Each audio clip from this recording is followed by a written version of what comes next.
ছবি উঠছে।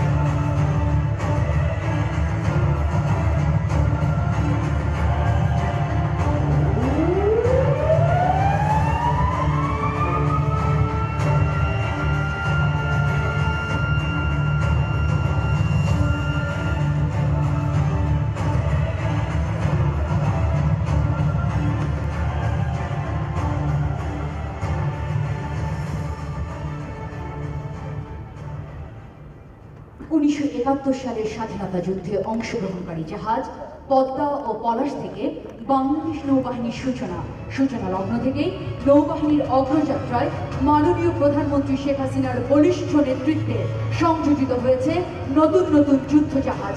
বাংলাদেশ নৌবাহিনীর ক্রমবিকাশের ধারায় সবচেয়ে যুগান্তকারী অধ্যায় ছিল 2001 সালে মাননীয় প্রধানমন্ত্রী কর্তৃক কমিশনিং এর মাধ্যমে নৌজা বঙ্গবন্ধুর সংযোজন।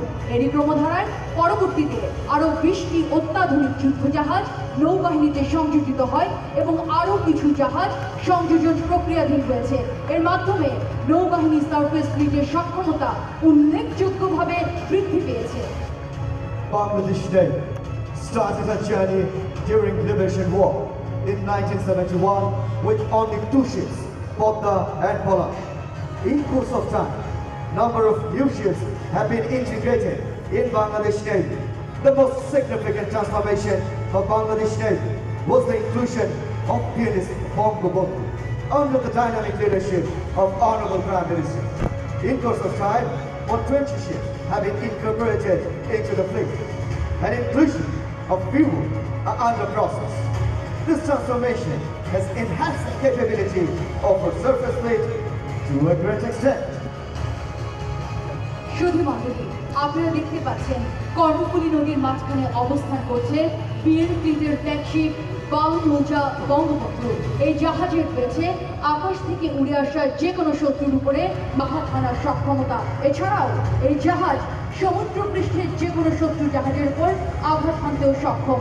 এই জাহাজের সকল যুদ্ধাস্ত্র অত্যাধুনিক প্রযুক্তি নির্ভর।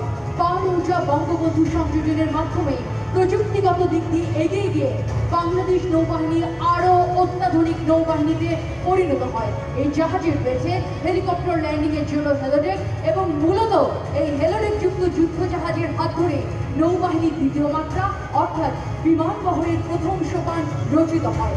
আকাশ, সমুদ্রপৃষ্ঠ বা সমুদ্রের তলদেশ থেকে আসা যে কোনো ধরনের শত্রুর বিরুদ্ধে কার্যকরভাবে প্রতিরোধ গড়ে তোলার জন্য একটি নির্ভরযোগ্য যুদ্ধ জাহাজের নাম নৌজা Bangabandhu.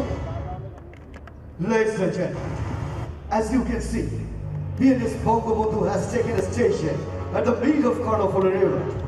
Pianist Bangabandhu is the first state-of-art flagship of Bangladesh Navy fleet. She is capable of carrying out